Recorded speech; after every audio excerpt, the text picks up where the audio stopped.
Assalamu alaikum wa rahmatullahi wa barakatuhu. Ce message s'adresse à ceux qu'on appelle Zouri, les Zohri, les Mukhtarines, les élus de Dieu, ceux qui, dans des temps très proches, seront considérés comme les soldats d'Allah dans les batailles de la fin des temps. Ce message donc s'adresse à eux et le premier conseil que je vais leur donner, que je vais vous donner, puisque si vous écoutez cette vidéo, peut-être que vous connaissez des Zohri ou que vous êtes vous-même un Zohri. Vous savez que vous possédez une énergie assez particulière, c'est une lumière, c'est une source d'envie, de jalousie, et quelque chose qu'on va essayer de vous retirer à tout prix. Parce que ceux qui vont essayer de vous la prendre, cette énergie, cette lumière, ce magnétisme, vous appelez ça comme vous voulez, tout dépend du degré de conscience que vous avez. Ceux qui vont essayer de vous le prendre, et il y en a beaucoup, vont vouloir l'utiliser, sûrement puisque c'est des voleurs, à très mauvais escient. Pour d'autres raisons, hein, il y en a plusieurs, soit s'élever spirituellement, soit pouvoir accéder à d'autres dimensions, soit pour déterrer des trésors, soit pour faire du mal occulte. Forcément, cette énergie transcende les dimensions et pour pouvoir s'élever et aller utiliser ces dimensions ou les capacités qui existent dans ces dimensions-là, il est besoin d'avoir une énergie. C'est un combustible, un véhicule, et que l'on possède et que l'on n'est pas forcément au courant. Si vous êtes conscient que vous avez cette énergie, je vous recommande de ne pas la gaspiller avec n'importe qui, n'importe quand. Vous êtes sûrement conscient que vous avez des aptitudes. On l'a beaucoup dit, hein, ça vous le trouverez dans d'autres vidéos, où le Zohri, quand il apparaît quelque part, il amène la baraka. La personne qui est en présence du Zohri se guérit, va mieux, son commerce prolifère, tout ça parce qu'il y a une lumière qui l'accompagne et cette lumière agit sur le présent et sur les activités de chacun. Le Zohri, de façon native, est quelqu'un qui recherche le bien pour son prochain. Bon, il y a une catégorie de Zohri dont on ne parlera pas, qui ne nous concerne pas, c'est ceux qui ont décidé de faire un mauvais usage de leur nature ou de leurs possibilités, de leur ouverture, de leur lumière. Ça, on n'en parlera pas. Concernant les autres, ce que je disais donc, c'est qu'ils recherchent le bien d'autrui. Leur première destination, leur première destinée envers les autres, c'est leur bien, c'est leur élévation, c'est leur bien-être. Cette qualité que possèdent les Zohri, qui est une excellente qualité, mais qui n'est pas dans le sens commun de l'humanité, hein, essentiellement dans les contrées évoluées économiquement. Vous avez très peu de chances d'avoir des gens qui sont altruistes, d'accord? Vous savez très bien que maintenant c'est l'ego, c'est le soi et c'est l'égocentrisme. Donc le Zohri, malgré tout, recherche, que ce soit par la pensée, par les actes, par la volonté, recherche le bien d'autrui et il est satisfait quand les gens qui sont dans son entourage, les gens qu'il côtoie, vont bien et ça vient du cœur. C'est une chose qui le satisfait pleinement intérieurement et en dehors des buts ou des avantages qu'il peut tirer des personnes qui l'entourent. La particularité essentielle des personnes de lumière, c'est qu'ils avantagent les gens qu'ils côtoient. Vous allez plus vous soucier des autres plutôt que de vous-même. Cette grande énergie que vous a été donnée par l'univers, vous l'utilisez à aider les gens, à les soutenir, à les prendre en charge émotionnellement, physiquement, de façon temporelle. Vous êtes là, vous êtes présent. Vous aidez les autres, vous les poussez à réussir. Toutes les paroles que vous allez leur donner, c'est des conseils qui sont empreints d'une certaine positivité et qui ont, même dans les paroles, de la baraka. C'est-à-dire qu'il y a un pouvoir surnaturel dans ce que vous allez dire qui va toucher les tréfonds de la personnalité, ça va toucher l'émotionnel et aussi bien l'inconscient que le conscient. C'est des paroles qui vont faire mouche et qui vont amener chez l'autre une prise de conscience ou une guidée qui va donner son effet. Vous êtes là donc pour les gens quand ils ont besoin de vous, vous subvenez à leurs besoins. Il suffit parfois qu'il demande, ou beaucoup d'autres fois sans qu'il demande, vous êtes là. Vous avez une hypersensibilité qui va, euh, qui va vous aider à prêter attention, à prêter l'oreille, à déceler chez l'autre le besoin ou le manque, et vous allez essayer par tous les moyens d'y remédier. C'est la qualité primaire, première du Zuhri. Il le fait naturellement, et donc en poussant l'autre à réussir, à le conseiller, à l'aider, à le porter, à le guider, vous avez donc cette hypersensibilité qui fait que vous ressentez les besoins et de façon altruiste, vos soins vont lui être prodigués de façon inconsciente pour tous les deux. Le Zuhri a donc une énergie particulière. On va englober le mot énergie, hein, dans le sens où c'est plus compréhensible pour le commun des mortels, mais on pourra développer, si vous voulez, de façon plus détaillée la prochaine fois. Cette énergie donc englobe beaucoup de choses, hein. D'autres appelleront ça aussi le taux vibratoire, la lumière, le don de Dieu, peu importe. C'est un attribut qui peut être observé par les gens initiés et ressenti. Cette énergie peut être dilapidée dans le bon comme dans le mauvais, comme nous l'avons dit tout à l'heure, et forcément, elle peut être la source d'envie et, comme on l'a dit tout à l'heure, de vol, venant de personnes qui ont la capacité de vous la saisir sans que vous vous en rendiez compte. Le Zuhri étant quelqu'un d'honnête, plutôt naïf, dans le bon sens du terme, hein. Il faut savoir qu'être naïf est une qualité. Euh, il est empreint d'une aura. L'aura que vous dégagez apporte des bienfaits aux gens qui vous approchent et inconsciemment, ils ressentent le besoin de rester en votre compagnie parce que ça les rebooste, ça les fait monter vibratoirement. Ils ont un sentiment de bien-être qui s'amplifie à votre contact. Cette énergie, cette lumière, ils vous la sollicitent. Ils viennent vous demander à ce que vous les souteniez, et ce soit verbalement ou de façon involontaire, hein. Ça peut être, il peut y avoir des échanges sans qu'aucun mot ne soit prononcé. Vous êtes donc sollicité, on va dire tous les jours, façon inconsciente ou inconsciente. Il se peut que les gens s'approchent de vous et que vous ne compreniez pas pourquoi, que ce soit dans les transports, que ce soit dans la rue, les gens s'approchent de vous et ils restent à des distances très courtes de vous. Et au bout d'un moment, vous vous posez la question, pourquoi les gens vous collent comme ça alors que vous ne les connaissez pas? En fait, c'est des champs opératoires qui s'opèrent. Les gens, donc ils ont besoin de votre énergie. Inconsciemment, ils perçoivent que vous dégagez une énergie. Et un petit peu comme quand on va vers une borne de recharge, euh, on vient exploiter l'énergie qui se dégage de vous. Les gens ressentent donc le besoin de rester en votre compagnie, d'autant plus si forcément les gens vous connaissent ou sont des amis. Euh, mais là, ça sera à titre complètement égoïste. Euh, ils vous sollicitent donc, vous les soutenez, vous les accompagnez. Vous avez cette unité d'énergie divine grâce à votre aura. Vous êtes sincère, et donc je vais vous demander aujourd'hui d'essayer d'exploiter cette énergie à votre propre bénéfice. Il est évident que le Zuhri, de façon très générale, et très souvent de façon particulière, se retrouve lui aussi dans des besoins d'affection. Le Zuhri est très souvent seul, et, euh, et pourtant, ça, c'est une caractéristique que l'on retrouve très fréquemment. Souvent, des manques, euh, on est dans des états de légère dépression, on est dans un vague à l'âme, on se dit bon, qu'on n'est pas très bien, on manque d'énergie, dans le sens où on se sent isolé, on ne comprend pas ce qui nous arrive forcément.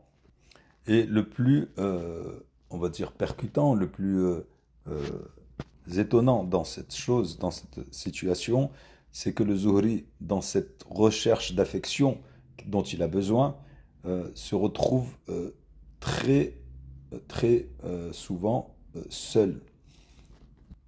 Cette catégorie de personnes que sont les Zuhri retrouve ce manque euh, et cette catégorie de personnes que sont les Zuhri, de façon incompréhensible, se retrouve isolée très souvent, et ça vous le remarquerez, déprécié, incompris. Ils demandent de l'aide et n'en trouvent pas. Ils ne trouvent pas la réponse adéquate à leurs demandes. Ils ne comprennent pas que les gens n'ont pas cette sensibilité de comprendre les autres comme le Zuhri peut comprendre ses congénères. Et on est en attente de, quand on a besoin, d'avoir une réponse, comme on a pu donner, nous, la réponse qui nous paraissait logique. C'est pour ça que je parlais de naïveté tout à l'heure. Cette catégorie de personnes sont des gens, et vous l'êtes sûrement aussi, des gens qui sont très bons. Bons dans le sens fondamental de la personnalité. Hein. Maintenant, si vous posez la question, 99% des gens à qui vous poserez la question vous diront oui, je suis quelqu'un de très bien, je suis quelqu'un de bon. Mais finalement, dès la première épreuve, dès le premier test, vous voyez que les gens sont très égoïstes. Le Zuhri, lui, euh, se, se fonde sur la bonté de cœur. C'est une naïveté qui fait que tout ce qu'il va donner, il n'a pas de compromis. Il va le faire sans réfléchir, sans passer par la case mentale ou, du bénéfice qu'il peut tirer de la situation. Le Zuhri, donc, est une personne qui est très naïve, dans le bon sens du terme, et très bon. Il a un cœur généralement miséricordieux, il donne avec un cœur pur et avec une sincérité inébranlable. Cependant, il est, comme j'ai dit, très souvent rejeté. Et à force d'être mis à l'écart et de ne pas recevoir les sollicitations qu'il attend, petit à petit, le Zuhri se pose la question de savoir pourquoi une telle injustice dans les relations humaines. Il est très souvent trahi. Ça, vous le comprendrez et vous l'avez sûrement vécu. Malgré toutes les bonnes œuvres que vous ferez, le Zuhri sera très souvent trahi et même des gens très proches. Alors ne dites pas c'est la famille, c'est des amis très lointains, c'est des amis qui sont là depuis très longtemps. La trahison fait partie du lot quotidien du Zuhri. C'est pour cela que toute personne dans cette situation doit prendre conscience de l'état dans lequel il est. Et c'est c'est vertueux,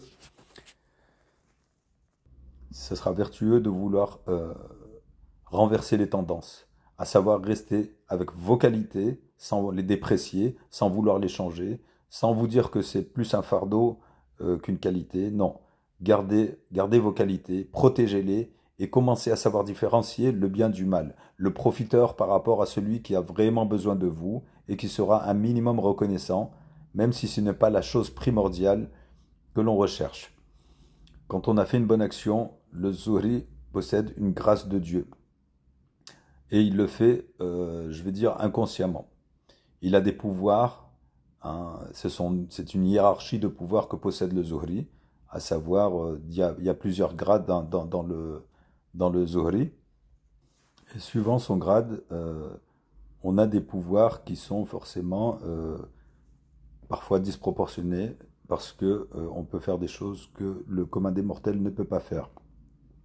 Il y a d'abord très peu de gens qui imaginent ce que peut faire un Zuhri, ou même connaissent la réalité de cette catégorie de personnes que l'on côtoie tous les jours. Ramener à la population mondiale cette catégorie de personnes qui ont la baraka de Dieu, qui ont ces caractéristiques, représente une partie infime de la population mondiale totale, forcément.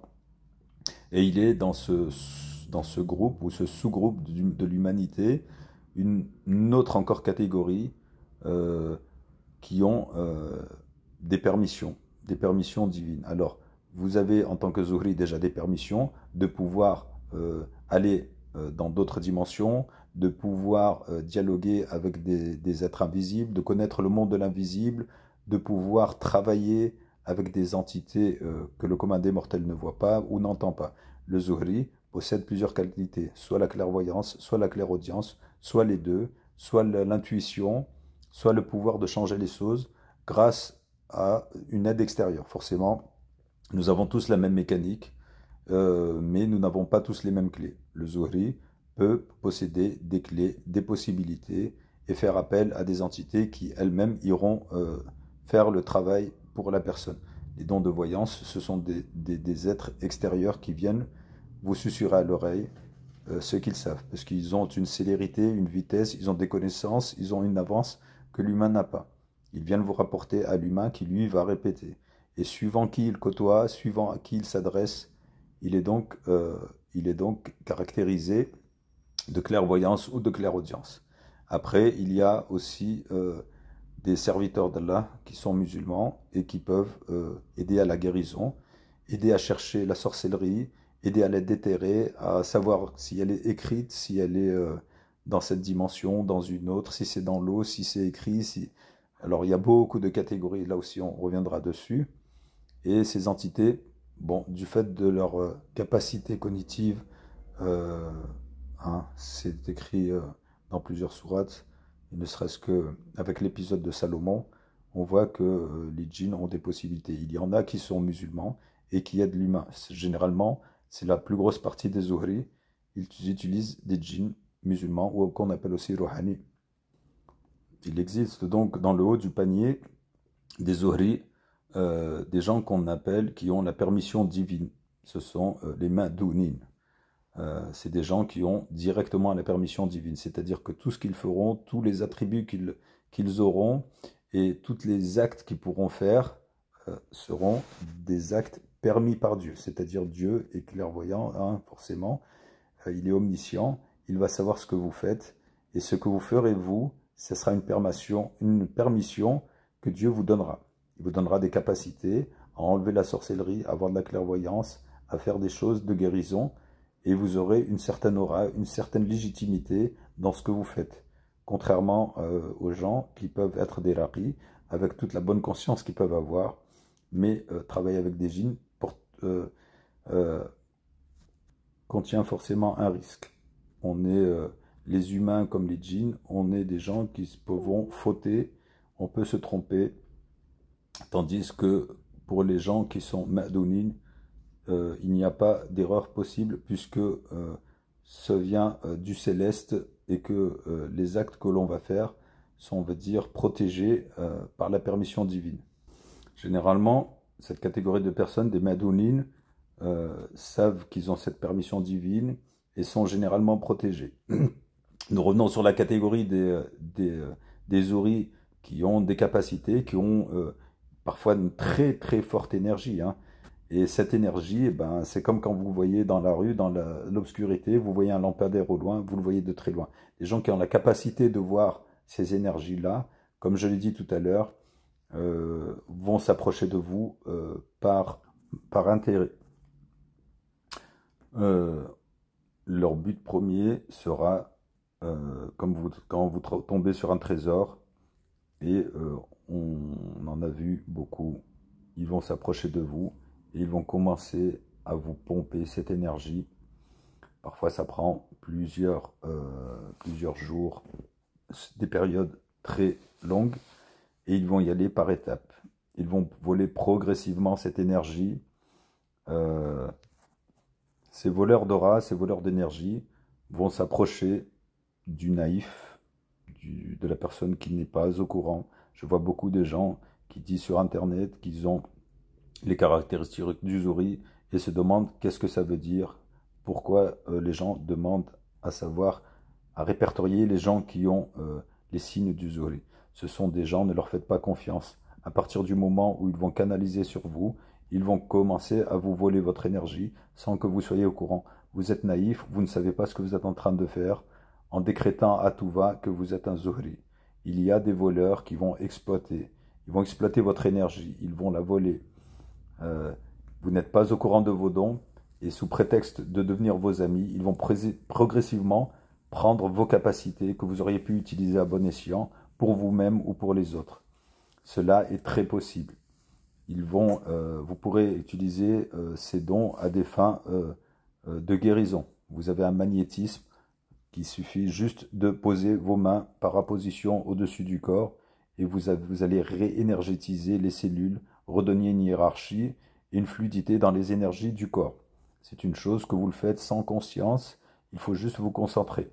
Si on y ajoute des lectures de Coran, c'est excellent. Ça va redynamiser ce pouvoir. Et du coup, suite à ce vol, quelles seront les conséquences du fait qu'on vous ait volé votre énergie? Eh bien, tout simplement, les Zuhri qui ont été dépossédés de leur lumière, il en restera toujours un petit peu parce que vous gardez fondamentalement cette caractéristique, mais vous allez tomber en dépression. La dépression va commencer, vous allez être dans des états de fatigue, vous allez perdre le sommeil, vous allez ressentir des choses inexplicables.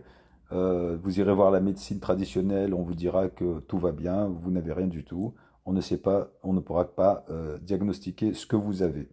Dépression, perte d'appétit, perte de sommeil, on va se dissocier des gens, on va perdre la sociabilité, et tout cela de façon euh, euh, très subite, hein, ou progressive, hein. Tout dépend de la manière dont on vous a pris vos capacités.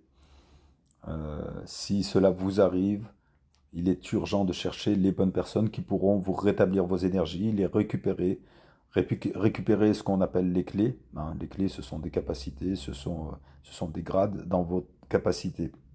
Donc récupérez vos clés et donc votre lumière native pour retrouver une source de vie. Il sera alors primordial de profiter de cette énergie, profiter de cette énergie pour soi-même et pour l'élévation spirituelle une fois que vous l'aurez récupérée. Les Zuhri, nous le savons maintenant, sont des personnes sincères.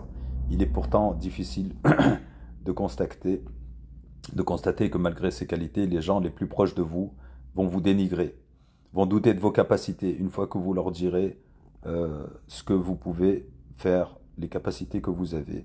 On va dire donc les gens qui sont conscients de leur état de fait et qui vont commencer à vouloir le partager avec les gens proches. Sachez, et ça tout le monde vous le dira, même aux plus proches, n'en parlez pas. Gardez le secret parce que vous n'aurez que des gens qui vont vous dénigrer. Ils ne comprendront pas que vous rentrez dans un spectre de pensée qui n'est pas commun. Et donc forcément, vous devenez déviant parce que vous êtes incompris. Gardez vos secrets pour vous. Les gens vont douter de vos capacités et vous aurez beau leur amener des preuves, les guérir, les soulager de maux. Ils reviendront sur leurs idées qui sont très ancrées, à savoir le matérialisme, et qu'on ne croit que ce qu'on voit. Il faut que ce soit matériel. Le champ du spirituel dépasse beaucoup, beaucoup de monde et le plus commun des mortels. Il vous est peut-être très étonnant d'entendre de tels propos, mais ça, une fois que vous l'aurez vécu, vous verrez que tout ça, c'est la vérité. Les gens vont vous dénigrer, alors que vous, votre seul but sera d'amener la baraka chez un maximum de personnes. Parce que faire le bien est inscrit dans vos gènes. Le Zuhri a un pouvoir de guérison. Il a une sensibilité, une clairvoyance, une clairaudience dans la majeure partie des cas. Surtout au début, quand on découvre et qu'on essaye d'évoluer, la famille et les ascendants, les descendants vont vous mettre de côté parce qu'ils ne croiront pas en ce que vous leur racontez. Ils vont agir de façon respectueuse au début et progressivement, au fur et à mesure qu'ils vous verront évoluer, vouloir leur parler, vous exprimer sur ce que vous avez acquis, sur ce que vous savez faire, et bien là, ils vont vous bannir par rapport à vos propos. Ils vont vous déclarer comme déviants, car ils ne sont pas préparés à entendre les choses qui ne rentrent pas dans leur conscience ou dans leur tradition. Beaucoup de gens, même si vous lisez le Coran, et que vous arriverez à guérir par le Coran, vous diront que vous êtes un charlatan et que vous utilisez le Coran à des fins douteuses, alors que vous êtes plus en avance qu'eux et vous êtes dans la droiture de la religion. Et le Coran, il est dit que c'est une source de guérison et vous l'utilisez comme il se doit. Mais même vos proches, je ne vous parle pas des amis ou des connaissances, vous les perdrez au fur et à mesure, mais restez droit dans vos bottes, restez dans la conscience divine et vous pourrez évoluer à votre façon. C'est toujours un chemin de guerre, c'est très difficile d'avancer, hein. Si les chemins étaient pavés de bonnes intentions, eh bien écoutez, sachez qu'elles sont toujours très difficiles d'accès, et là, en tant que Zuhri, vous le remarquerez très facilement. Et pourtant, le Zuhri ne demandera rien, hein. On va vous traiter de charlatan alors que vous ne proposez rien à la vente et ne demandez rien en échange, surtout au début. Cependant, les ennemis seront nombreux. Donc, petite précision, si vous ne savez toujours pas si vous êtes un Zuhri, cherchez, il y a beaucoup de vidéos sur les caractéristiques qui feront que vous avez les signes distinctifs du Zuhrisme, que j'appelle Zuhrisme, hein, pardon pour le néologisme. Alors, la première caractéristique, l'une des plus flagrantes, c'est que quand vous rentrez dans un commerce, ça on a dû vous le dire aussi, vous assistez dans une personne, vous assistez une personne qui est en train de travailler dans son labeur et vous voyez instinctivement que le commerce se remplit progressivement depuis que vous êtes venu. Vous rentrez, c'est vide. Une fois que vous êtes dedans, vous remarquez que les gens se sont multipliés dans ce commerce. La fréquentation, à partir du moment où vous entrez dans les minutes qui suivent, va augmenter de façon inexplicable. Il est à savoir aussi que le Zohri fait des rêves prémonitoires. Ils ont une clairvoyance qui est due à leur hypersensibilité. Ils peuvent déceler les gens dans leur honnêteté ou juste en les regardant dans les yeux. Ils vont ressentir leurs ondes positives ou négatives. Et le Zohri, quand il verra que la personne n'est pas adéquate, il ne voudra pas vous blesser. Mais il sera dans la plupart des temps que vous êtes, en train de le manipuler, d'accord. Il va sentir les choses, mais il vous remettra à votre place de façon polie et courtoise. En termes de ressenti personnel, il est très difficile de constater en soi les qualités qu'on peut avoir et qui sont disproportionnées par rapport au commun des mortels, par rapport aux autres. Il est difficile de constater tout simplement parce que quand on a des attributs depuis sa naissance, on pense que ces attributs-là sont chez tout le monde. Et une fois que vous remarquez votre particularité, que vous serez curieux, que vous allez en discuter avec les gens, de vouloir l'expliquer, le partager, les gens vont être en garde contre vous. Il se peut que vous rêviez aussi de personnes qui font face à un danger, d'accord. La situation qui se présentera à vous dans les rêves, vous voudrez l'expliquer à la personne concernée. Donc, le réflexe, c'est d'aller voir la personne et de lui dire ce dont vous avez rêvé. Mais force est de constater que vous trouverez porte close et vous trouverez de l'incompréhension. Dans le pire des cas, on vous traitera de fou, d'illuminé ou de déviant, hein, d'associationnisme. Et tout ça alors que vous aviez une bonne intention dès le début. Vous aurez beau agir de façon courtoise, vous aurez beau lancer des alertes, vous ne trouverez que des reproches, de l'incompréhension dans la majeure partie des cas. Alors j'ai un conseil à vous donner, retenez votre langue, ne parlez pas de vos dons à qui que ce soit proche ou éloigné. Connaissances ou amis, famille, ces capacités que Dieu vous a données sont un secret à garder pour vous-même. Ne le dévoilez jamais à personne. Il faut savoir que l'énergie qu'ont les Zohri et qu'ils portent est une énergie qui peut être volée comme je l'ai déjà expliqué.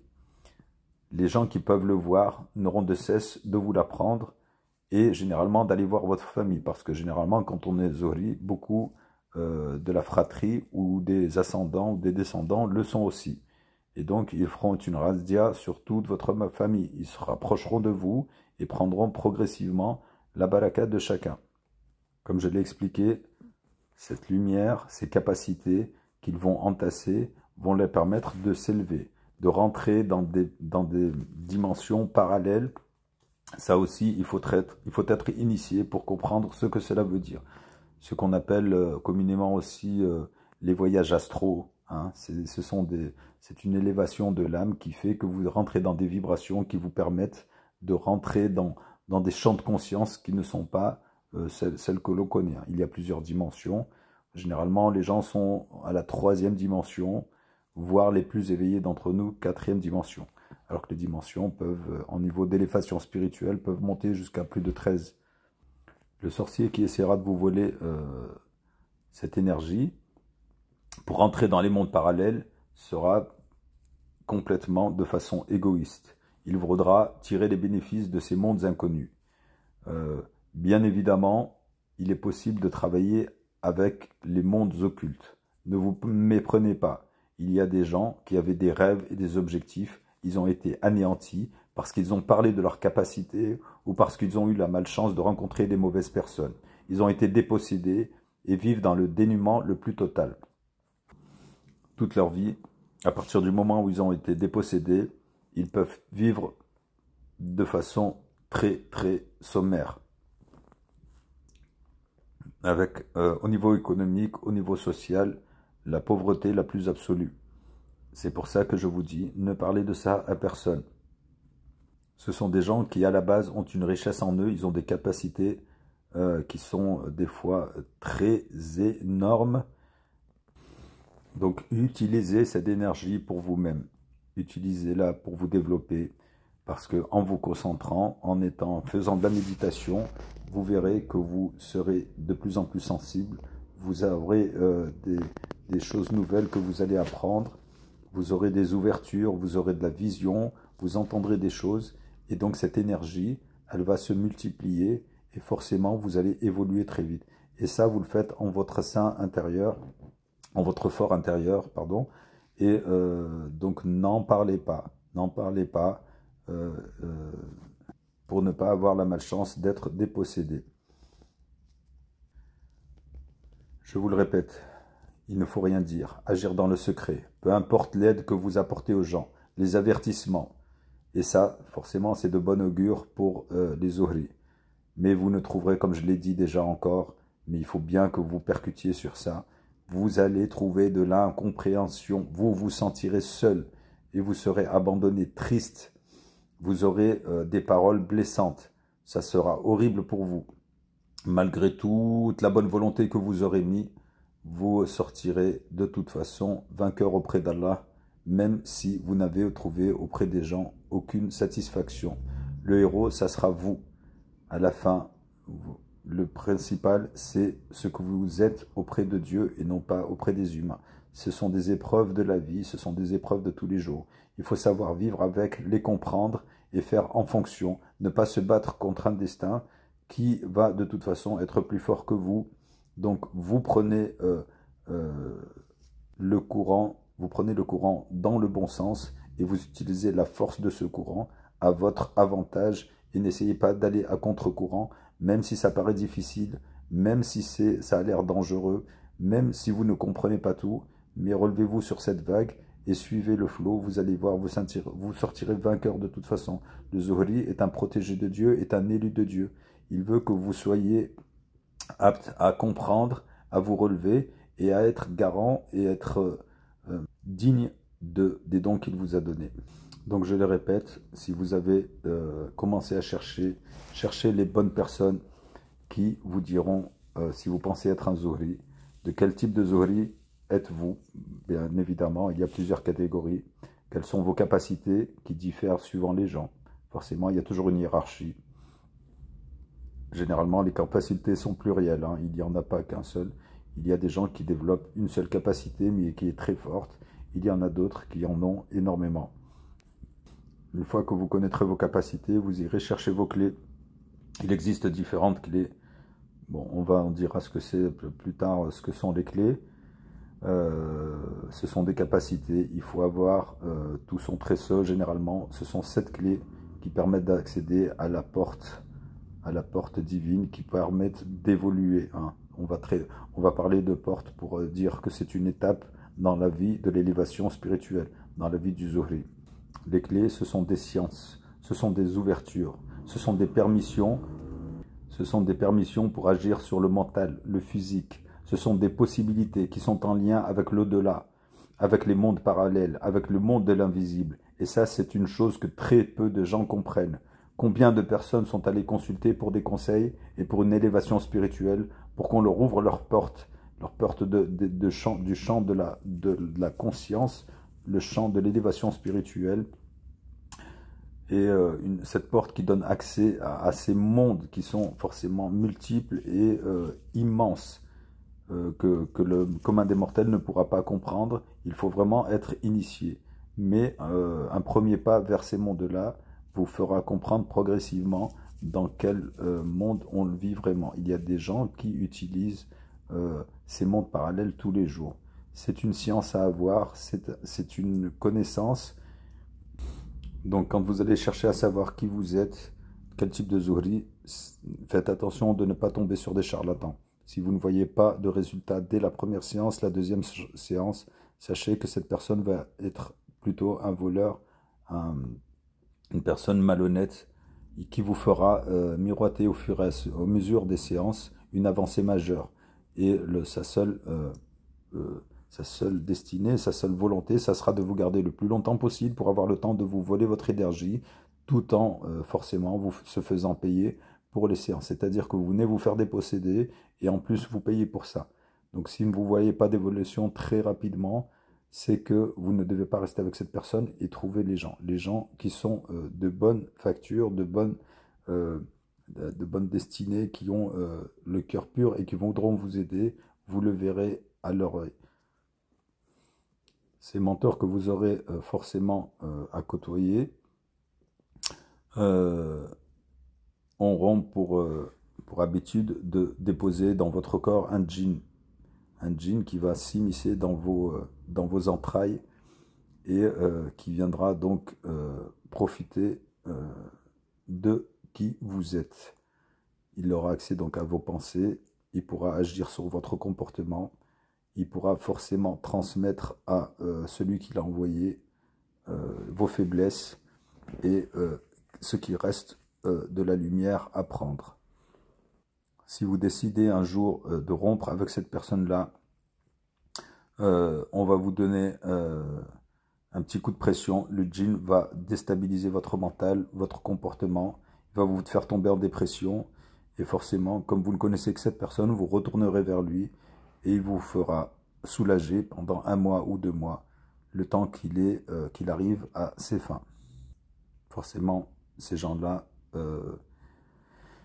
il faut découvrir leur vrai visage, parce que sinon c'est un cercle sans fin. Ils ont besoin de temps pour extirper toutes les capacités du Zuhri. Ils vont même jusqu'à séparer les gens de leurs conjoints et de leurs enfants, de leurs parents. Ils créent des ruptures dans les relations. Tout ça pour leur propre fin funèbre. Il faut que le Zuhri fasse preuve de beaucoup de compréhension envers eux, qu'il fasse preuve d'amour, de tendresse. Sinon, les conséquences peuvent être dramatiques pour celui, forcément, qui a volé un Zuhri. C'est la destinée du Zuhri d'être effectivement dans cette tendresse, comme on a dit, dans cet amour, dans cette proximité. Et forcément, n'oubliez pas que le Zuhri réclame aussi de l'amour. C'est sa force. Hein. La lumière et l'amour sont très proches. Même s'ils sont très peu sollicités dans ce cadre-là. Donc, recherchez les bonnes personnes, protégez-vous. Une fois que vous serez protégé, vous pourrez contrer les attaques qu'on fera envers vous. Vous saurez les maîtriser et vous serez dès lors les meilleurs êtres vivants sur la face de la terre.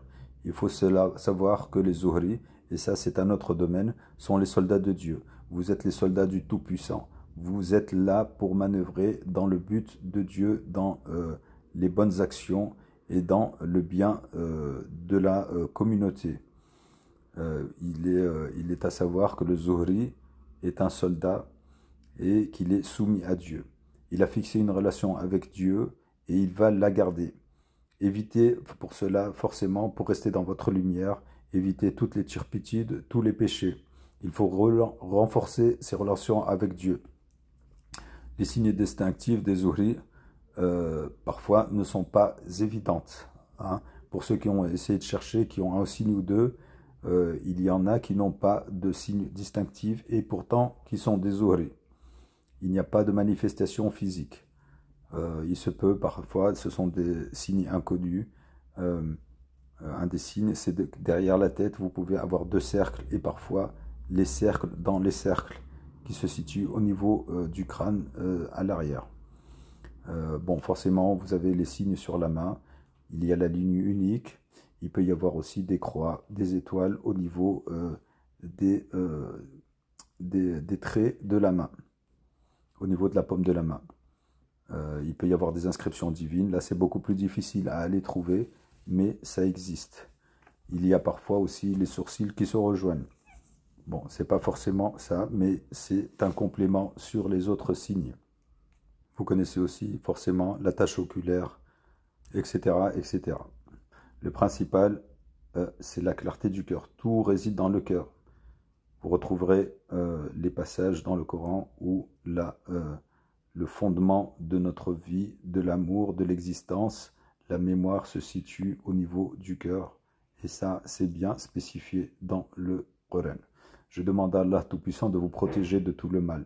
Ne faites confiance à personne, vraiment personne, même les amis de très longue date. Prémunissez-vous de toutes ces personnes, proches ou lointaines. Ne divulguez vos secrets à personne, si ce n'est aux gens initiés qui pourront vous aider et qui sont dans les mêmes perspectives